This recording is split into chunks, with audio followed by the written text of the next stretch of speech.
Time signatures, I think a lot of beginning drummers are maybe like a little intimidated by time signatures, and you should be, but for the wrong reasons. This time signature themselves is actually really easy to understand. The concept is not difficult at all. Like if you don't know what 4/4 is, you don't know what 7/8 is, or 13/16, that's fine. I'm gonna explain it to you. It's really easy. But I also want to explain this. Ever since you were a child, when you watch movies, TV shows, there's music in it. When you listen to the radio, when you go out, you hear music. You hear people singing. Not when you go out, but you throughout your life, you hear people, whatever. You hear a lot of music. 99.8% of all music you listen to is in 4/4.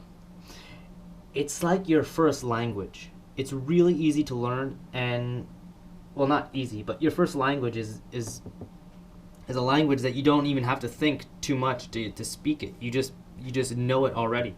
You don't have to worry about any of the any of the rules or anything. You just have them ingrained in your mind.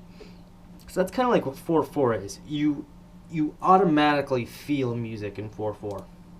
So to play 7/8 like you do in 4/4, it really does take a lot of work. Like it's not easy to like go on stage and groove out with your band and improvise a song in 7/8. You could do that in 4/4 if you're good musicians. You could jam, but jamming in 7/8 or 3/4 or 5/4 or 9/16, what have you, I don't care. All of these time signatures are going to be hard to learn. Even although I do think that as you learn more and more time signatures, the next one will always be easier than the last. So it's not that crazy. But all right, let's get into what a time signature is. Okay, so 4/4, you see it here. There's two numbers, one on top, one on bottom. The bottom number indicates what subdivision you're counting. Now, that's a 4. So it means we're counting quarter notes. How many quarter notes are in a measure of music? In a measure of 4/4? Well, there's 4 of them. That's because the top number tells you there's 4. The top number is how many counts you count until you restart at 1. So you go 1, 2, 3, 4, 1, 2. You don't go to 5. You don't go to 6. If it was 5/4, you would go 1, 2, 3, 4, 5, 1, 2, 3, 4, 5, 1, 2, so on and so forth. Same thing for, you know what? If it was like 5/8, it would still be counted the exact same. 1, 2, 3, 4, 5, 1, 2, 3, 4, 5, 1, 2, 3. Be counted the exact same. However, if the bottom number, let's see this. I have to say this. The top number could be anything. Could be 101.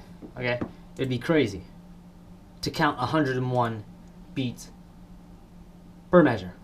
It's crazy. You'd have to be seriously crazy to do this. But the bottom number can't be 101 because the bottom number is strictly a subdivision, like a quarter note, eighth note, or 16. That's usually what you'll always see. There'll be an X, like the top number. Let's call it X, with a 4/16, a 4/8/16. Some bands 32, maybe. I mean, like I say, everything's possible. If you look, there's probably a 64. There's probably like a 33/64 time signature. There's probably a song that has that in it. If you search for it, you could probably find it exists. But the amount, like if you take every musician and put them together and ask them if they've ever played, ask them each the same question: have you ever played a measure in like 64? Like in the time signature 64? Like maybe 1 in 100,000 will say yes. It's insane. Like it's I don't even know why I'm talking about like 64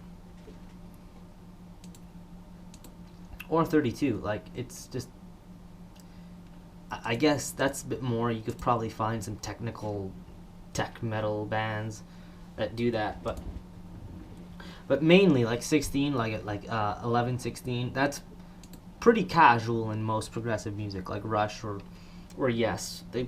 It's like all over the place. In every song, you can find stuff like that. So let's take this time signature. Let's put it into 3/4. So now there's 3 quarter notes before it starts a new measure. 3 notes each time. So this sort of one of the main reasons why I think 4/4 is so common is because it's such a perfect time signature. I don't want to sound like any casual or anything, but it truly is a perfect time signature because it just comes oops. It comes perfectly full circle every measure, so music flows pretty cool in 4/4. In 3/4, like I always wondered how would I play this. I mean, in 4/4 you put the snare in the backbeat, and sometimes you could play around with that a little bit, but in 3/4, what do? Do you put it on the last one? Like, let me try to do this. I'll put this on the hi-hat. So let's say you started off with a bass drum. What? And let's say you put a bass drum here too. What? No. Okay, so like would this be it? Well, I don't think there's an answer to that question. There is no main beat in 3/4. I don't think. At this point, you could do whatever you want. Like, you could do this. You could even leave the bass drum out. I mean, when it comes to a beat, it's just about being creative. So there's no rules. You could have no bass drum if you want. You could have no hi-hat if you want. You could call that your beat right there, but just to try to be simple, and I'll keep it like this. So this probably isn't gonna sound that great, but let's see what this beat sounds like.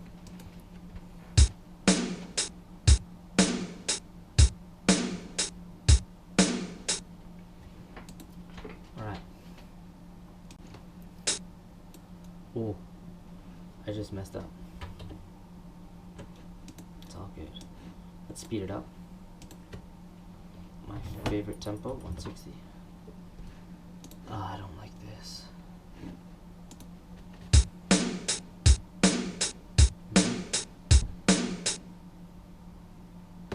Alright. So, I hope that you understand what beats in 4 sound like. Or not sound like, but I hope you understand what it means to play in 5/4 or 6/4. It basically just, you would just have 6 quarter notes.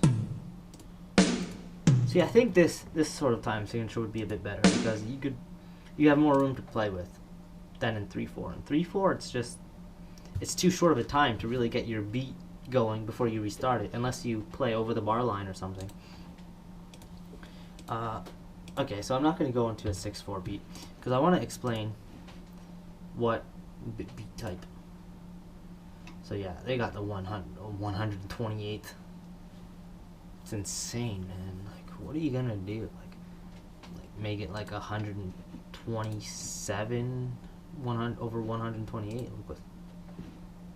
Yeah, it just. I don't even know. Yeah, you could go like this, 127. No. Oh, yeah, that was right.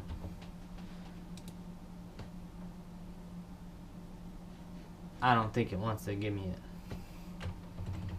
Or you could just do like 100. Give me that. You will never see this ever again. I promise you. If you do, contact me. 100 over 128. I never seen it. Honestly, I never played with it like this before. But let's be serious. Let's go back to being serious. 8. Yeah, 8, 10, 8. That 10, 8's good. That's not 10. It looks like it's a 10.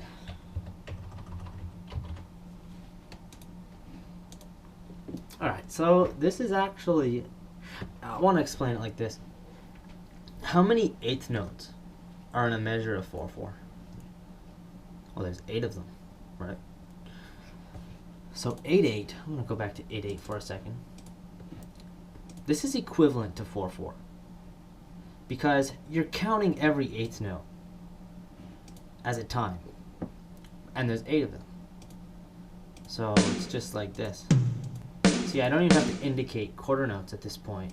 Usually it starts off as quarter notes, but this whole thing, I could do a traditional rock beat, not in the crash, just like this. And it's the same thing for 16/16. If you ask what's the point of playing an 8/8 over 4/4, well, there is none. You might as well just, well, hey, I don't think there is any. I've heard some strange shit before about people finding the most subtle differences in the time signature, changing the whole song in like a piece of music. Hey, I'm not gonna argue with those guys, but to me, it's just right. Let's slow this back down.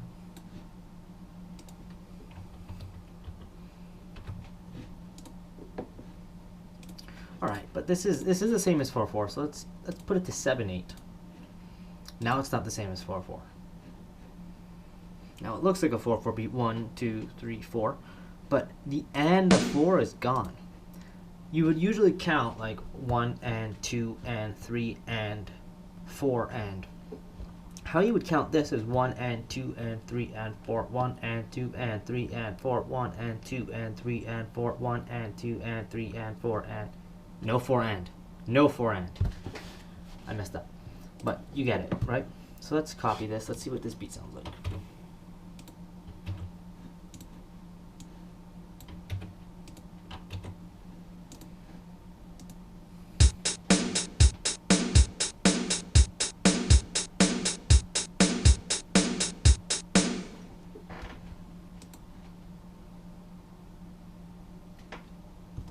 All right. I hope you understand a bit more of like what it means, because I don't really see the point in going to 16, because like you'd only be changing 16th notes. So let me go back to 4/4.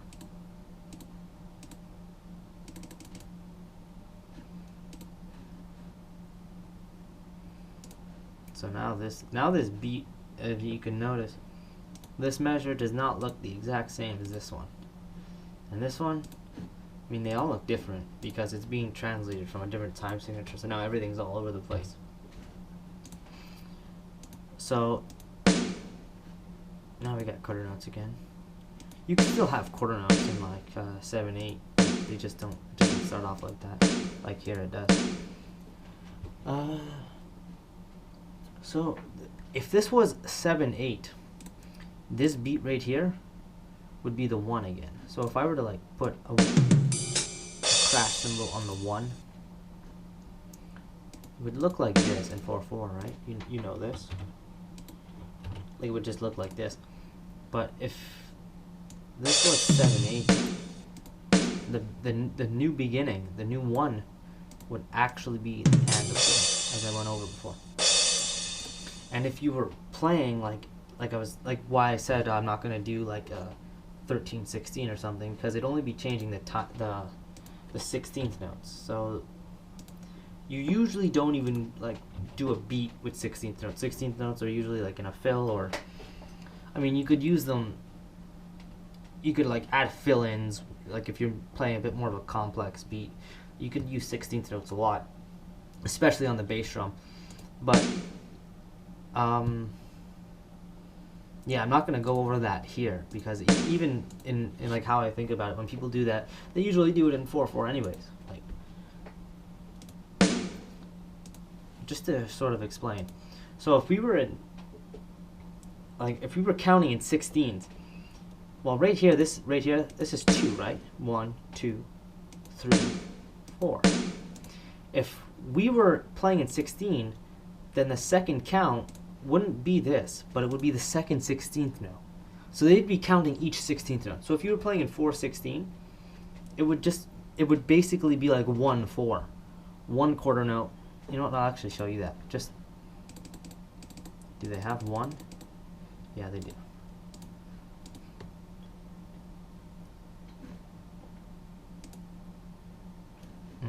What just happened? Just gave me a shitload of measures. I didn't want that.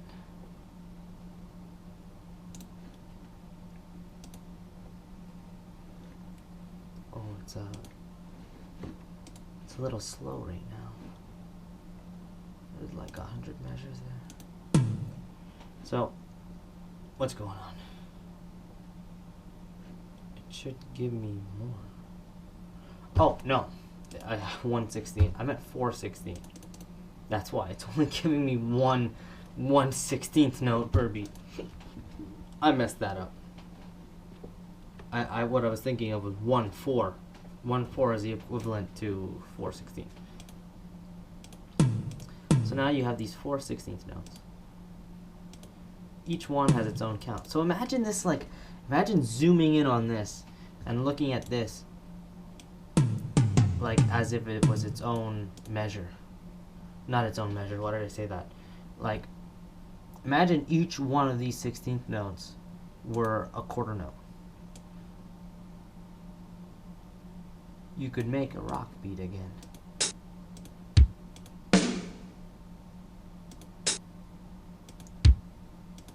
Right? And in order to get 16th notes out of these, see at the 120, this can be really fast. Let me slow it down. Like to what? 70. Not 170. God, it's doing this. Okay.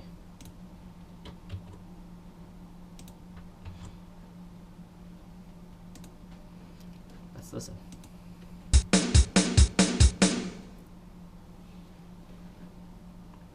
All right.